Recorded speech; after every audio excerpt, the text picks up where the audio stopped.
Hello students, welcome to Real Academy. My name is Yash Vaze and today we are continuing the topic called as figures of speech. Now this is part 3 of figures of speech and we have already studied few figures of speech in our previous parts. So I hope so you might have understood those figures of speech. Try to understand it very well. Try to practice a lot of examples related to that, and now we are moving towards other figures of speech. Then we have figure of speech called as metonym. Here an object is referred to as something closely associated with it. For example, here is one example. We have always remained loyal to the crown. So what is crown? Crown is the word which is closely associated with king, right? सबसे ज़्यादा ये जो crown word है वो सबसे ज़्यादा close किससे है? किंग से है. यानी कि whenever we say crown, immediately what comes in your mind?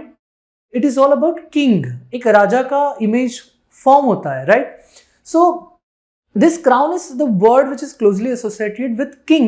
So instead of using the term king, word crown is used.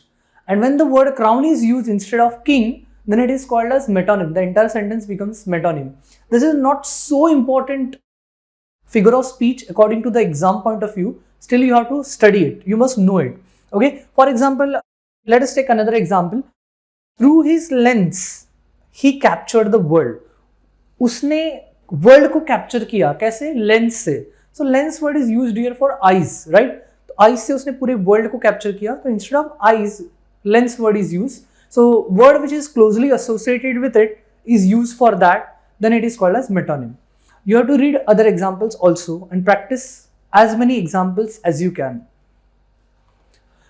Next figure of speech is called as climax. So what is climax? When we watch movie, we generally say movie has reached its climax. Means what? From one step to another step, another step and another step. And now it is the peak point. In the same way, what is climax? Climax is nothing but it is called as ascending order. Okay, so 1, 2, 3, 4, 5. This is called as ascending order, right? So ये जो ascending order है, that is called as climax. Whereas descending order like 5, 4, 3, 2, 1. This is called as descending order. It is called as anticlimax. Now, what is climax? It is ascending order from lower importance to higher importance. Now, what is lower importance to higher importance? मतलब जो कम important चीजें हैं, उन चीजों से हम high importance वाले चीजों तक जाते हैं. Means what? Let's take an example. A man went to the market. He lost his pen, comma, he lost his wallet and he lost his wife. You won't be wondering now, he lost his wife. Anyways, what is it? Is all about lower importance to higher importance, right? Pen, उसने पहले अपना pen खो दिया, उससे important है wallet, उससे important है उनकी वाइफ, राइट? तो ये लोअर इंपॉर्टेंस से हायर इंपॉर्टेंस गया. इसमें जनरली एक्सक्लेमेशन मार्क या कॉमा कॉमा ऐसे चीजें आते हैं. Then it is called as climax. Okay, let us take another example. Look up in the sky, it's a bird. So sequence is proper ascending order में, तो ये climax हो गया. Okay, where as anti climax is nothing but higher importance to lower importance. Higher importance वाली चीजें पहली होती है एंड फिर लोअर इंपॉर्टेंस वाली आती है. और else we think that the order is in decreasing order. ये एक डिसेंडिंग ऑर्डर में हो रहा है, उल्टा हो रहा है, ऐसे लगता है हमें. For example, he lost his honour, his wealth and also his pair of shoes. तो देखो सबसे इंपॉर्टेंट ऑनर है, फिर उसके लिए वेल्थ है एंड फिर किसी के लिए शूज है. सो ये उल्टा हो गया, then it becomes anti climax. जैसे कि another example, she is a good mother, a business woman, a cook. ये ऐसा होना चाहिए था, ये उल्टा है. तो ऐसे एग्जाम्पल जो होते हैं that is anticlimax. Okay, next we would move towards irony. Irony is nothing but what is said is different from what is meant. मैं कह कुछ और रहा हूँ एंड कुछ कहना कुछ और चाहता हूँ, मेरी माइंड में कोई इंटेंशन कुछ और है. फॉर एग्जाम्पल, ऐसा तो कहना नहीं चाहिए, we never say like that, but कोई एकदम स्टूपिड एंड डम स्टूडेंट है, राइट? एंड कोई स्टूपिड डम स्टूडेंट है, उसे अगर मैं कहता हूँ, for example if I say you are a very clever boy, you know, तुम बहुत होशियार हो. So it is said in sarcastic tone. कहने का intention कुछ और था, right? This is called as irony. ये भी exam point of view से कुछ ज़्यादा important नहीं है, but still you must know what is irony.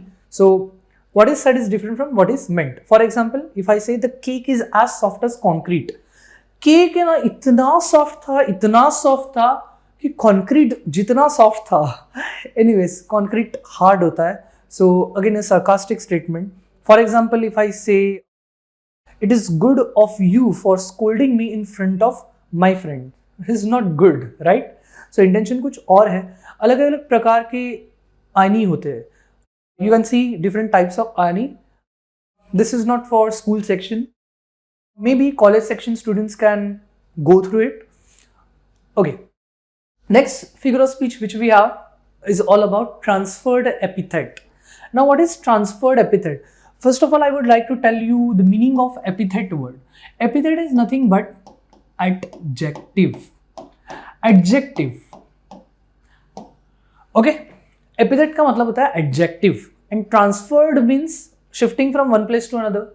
यानी कि ये जो एडजेक्टिव है वो किसी के साथ होना चाहिए था एंड वो किसी और के साथ चला जाता है, then it is called as transferred epithet. You will say what? Yes, ये जो एडजेक्टिव है वो किसी और के साथ चला जाता है, किसी के साथ होना चाहिए था.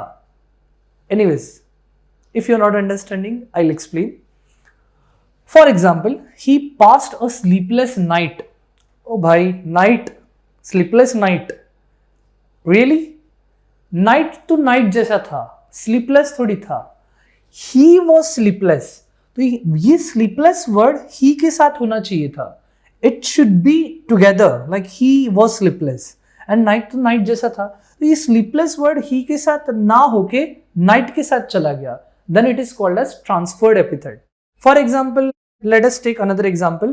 She looked at him through concerned eyes. She looked at him through concerned eyes. Are you getting this thing? Oh, she was concerned. Eyes तो eyes जैसे थे. तो ये concerned word she के साथ होना चाहिए था, वो eyes के साथ चला गया. यहाँ पे adjective transfer हुआ, इसके लिए इसका figure of speech होता है. Entire sentence becomes transferred epithet. So go through another examples also and try to understand it. Next figure of speech we have inversion. Inversion is nothing but sentence is not in the correct prose order. You have to write correct prose order in your exam. And you have to explain in this figure of speech like FOS inversion. This sentence is not in the correct prose order and you have to write the correct prose order is so and so. And third line is for poetic effect.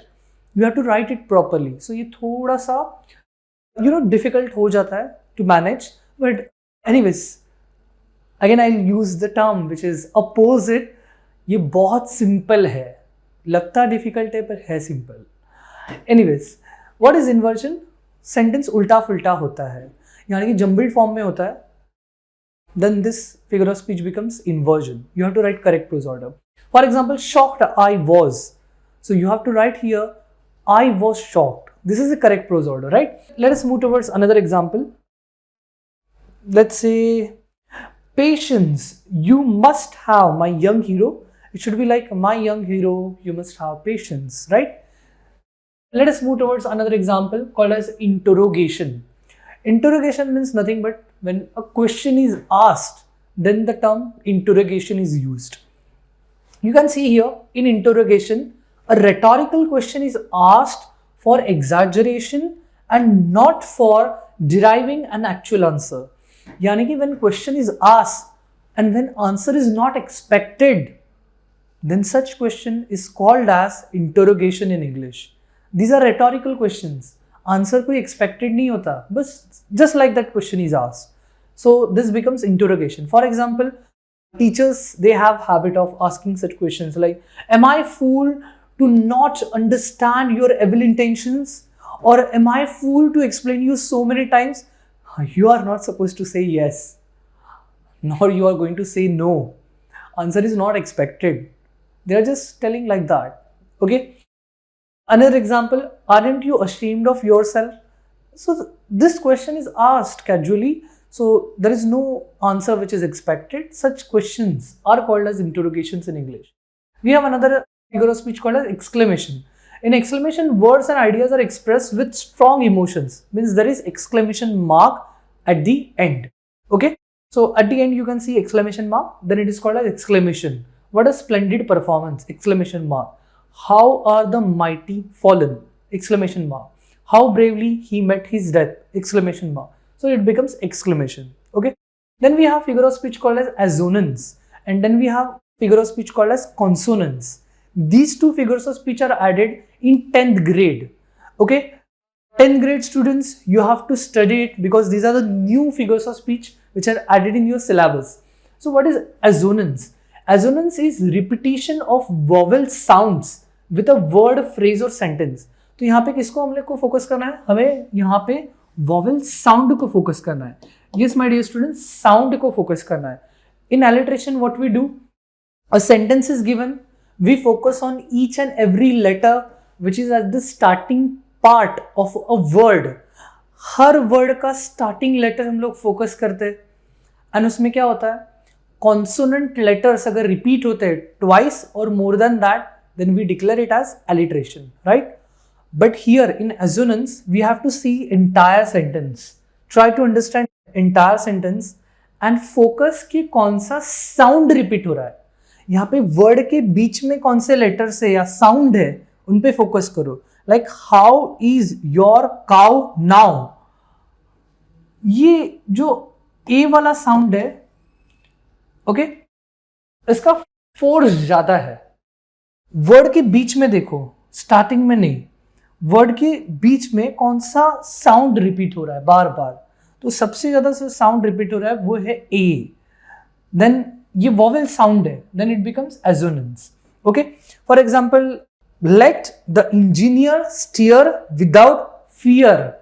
ये जो E वाला sound है वो dominating है. E, everywhere you can see E is dominating, then it becomes assonance because it is a vowel sound. In the same manner, what is consonance? Repetition of consonant sounds within a word. एक word के अंदर consonant sound dominate कर रहा है phrase में या short sentence में, then it becomes consonants. For example, his history is a great mystery. ये ट वाला साउंड T is dominating, so it is a consonant. What is consonant? A, E, I, O, U are called as vowels in English. Rest 21 letters in alphabet, they are called as consonant, right? तो ये consonant हुआ, ये dominating है, ये बन गया consonants. Okay, Betty bought some bitter butter. Now you have to guess what is dominating and then declare it as consonants. Okay, then we have litotes. Litotes is nothing but a negative expression with an affirmative sense. यानी कि ये sentence जो होता है वो negative होता है, but उसका सेंस, मीनिंग अफर्मेटिव होता है, पॉजिटिव होता है. Okay, what is a negative sentence? A sentence which consists no, not, neither, never, none. Such sentence is called as negative sentence. तो अगर ये words एक sentence में होंगे तो वो negative sentence होता है. For example, he is not starving. वो starve नहीं कर रहा, मतलब उसका पेट भरा हुआ है, right? He is satisfied. तो इसका sense तो positive हुआ ना, यानी कि वो happy है. He is not starving. If I say he is not unhappy, मतलब ही क्या, वो हैप्पी है, राइट? इसका सेंस पॉजिटिव हुआ बट लिखा है निगेटिव में, then it becomes litotes. Okay, ये भी फिगर ऑफ स्पीच इंपॉर्टेंट नहीं है एग्जाम पॉइंट ऑफ व्यू से. It is not so important, बस you have to understand it. And 10th and 9th और 8th ग्रेड स्टूडेंट्स के लिए नहीं है, but college section students must focus on it. Then we have figure of speech called as imagery. Imagery is nothing but it is a literary device that uses words and phrases to create mental image in the mind of reader. Means when you are reading something, you can imagine those things. When I say there was a king, there was a queen, they were living in a huge mansion, you can imagine those things, right, while you are reading it. So then it is called as imagery in English. ये imagery एक poetic device नहीं है, मतलब it is not included in poetic device. ये figure of speech में तुम्हें नहीं लिखना है. You are not supposed to write or you are not supposed to include this imagery in your figure of speech. But just for information, This is always added with figure of speech because certain questions can be asked related to that. So just for information, you must know what is imagery. Let us take example like it was dark and dim in the forest. So ये क्या है? The words like dark and dim are visual images. Visual images are created. So these are the two examples that you have to read, and after reading these two examples, you will get it, like what exactly you are supposed to do. Okay. So this is only for reading part, extra information and nothing else. I hope so. All the figures of speech are clear. Now you are supposed to go through part 1, part 2 and part 3 of figures of speech. And if you're going through part 1, 2 and 3, you will be understanding everything related to figures of speech and you will be expert in it. Just one thing that you must do, that is to practice a lot of examples. I hope so. You must have enjoyed this session. Have a good time, good day. Thank you. Take care and goodbye.